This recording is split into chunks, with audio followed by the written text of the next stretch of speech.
Straight right hand by Gary. Ballard pushing Brewer back. Ballard continues to come forward. Brewer fighting while in retreat. Boy. But a left hook by Brewer, and Brewer has answers. Don't push it, baby. Boxing, boxing. See, on the way in, Ballard's eating the jab, whereas when Brewer blocks it and spins off, he doesn't eat the full force of the jab. Most of it's on his gloves. He rolls with it. Oh, no, get him Ballard focus, taking the full force of it dead in his face on the way in.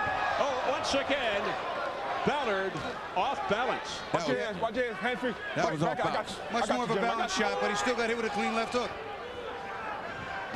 Less than a minute remaining in round 4 in what has developed into a terrific fight.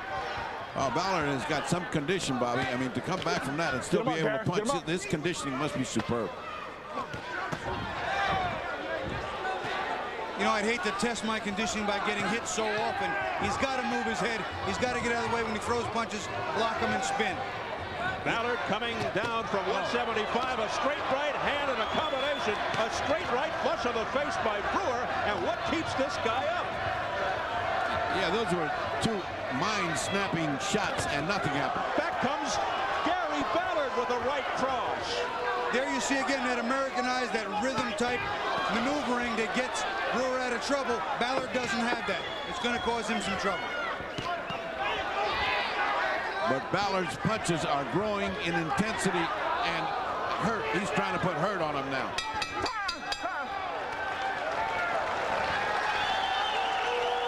Five in a scorcher.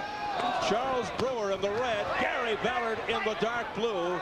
Whipping left uppercut there by the hatchet, and there they tangle legs, and it's not a knockdown. That was a slip. Yeah, that was a tangle of feet and just an off-balance move. Blood continues to flow from the nose. That's a product of that stinging jab Bobby's talking about. The jab, and then the right hand crosses, and it lands all night long. There it is, just as we talked about.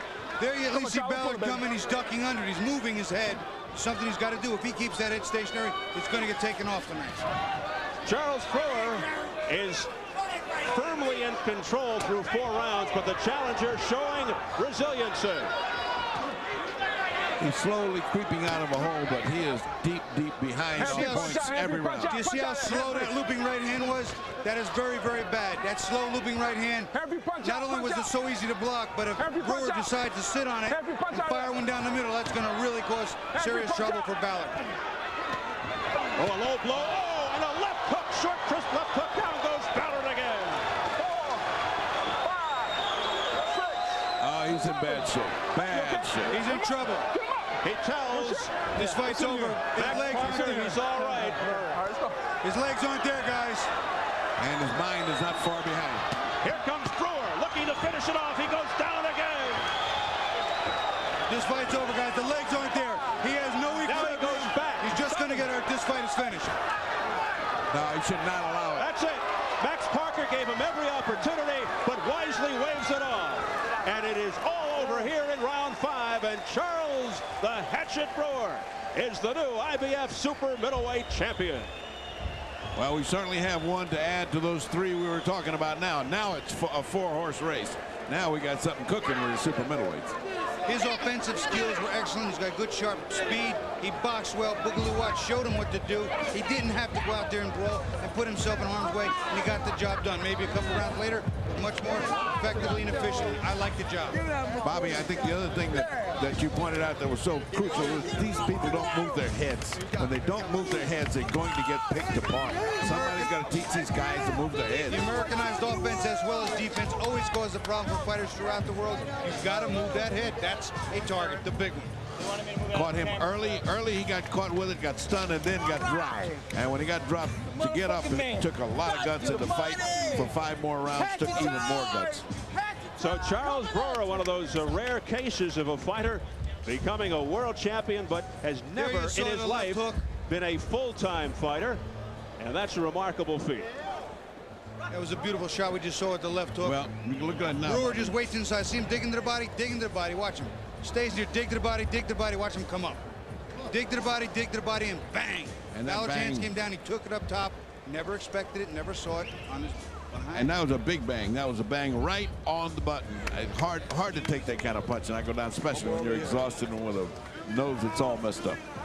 So there he is posing for the photographers, the new IBF Super Middleweight title holder in his first world title shot. Now 29-5 with 20 knockouts. Charles Brewer. Well, let's take a look at the second knockdown. This is the absolute end of a fiasco here for Ballard because he had no chance getting punched hard, hooked on top of the head, and he's going. Even there, when he held his hands up, he kept his head still, Ferdy, still and straight. Yeah, you're right. He could have moved both his hands and his head and get out of harm's way, but he didn't, and unfortunately, that's part of the style he's going to have to fix for himself. Brave he is, but he's got to work on a lot of basics. Well, Charles the Hatchet Brewer, who came in emotionless, no butterflies, realizing the opportunity of a lifetime was in front of him. And he said if he won tonight, he'd be making better money, but he'll go back to school to advance his computer training. We are set for the official time from our ring announcer, Jimmy Lennon Jr.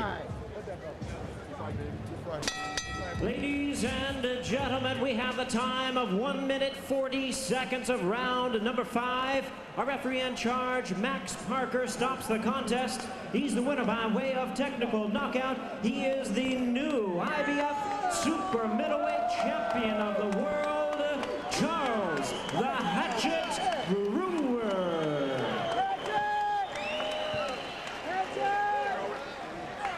So there you have it. Charles the Hatchet Brewer back to Philadelphia as the IBF Super Middleweight. You were in complete control from the very onset, 28 seconds into the round.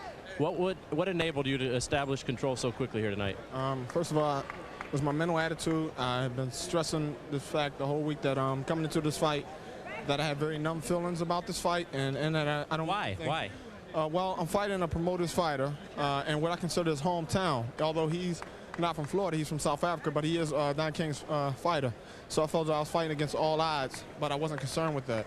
My only objective tonight was to win. I didn't even care how. I had very numb feelings for this fight. I just wanted to become a world champion. Can you explain your rise, fall, and rise type of career? It seems to be going back up now again. Yeah, I think I'm on a hiatus here. I think I'm at the high point of my career. Coming into this fight, I felt the same, actually. I was at the top of my game, and I stressed again that coming into this fight, I had absolutely nothing to lose and everything to gain. Just to have the opportunity to fight for a world title was a hell of a goal for me. It was a goal that I tried to work for all my career. Do you now feel, Charles, that you're in there with Reed, with Collins, and could fight Frankie Lyles and unify this thing? I felt that 3 fights ago. I don't take anything away from any of the champions, but I always consider myself to be one of the best out there. I had never ducked anyone. Any super middleweight, I've never ducked anyone. I've always been around. I'm like a bad virus. I just won't go away. You were a bad virus tonight. Congratulations, Charles. Thank you. I'd like to thank my sparring partner I had that helped me get in condition.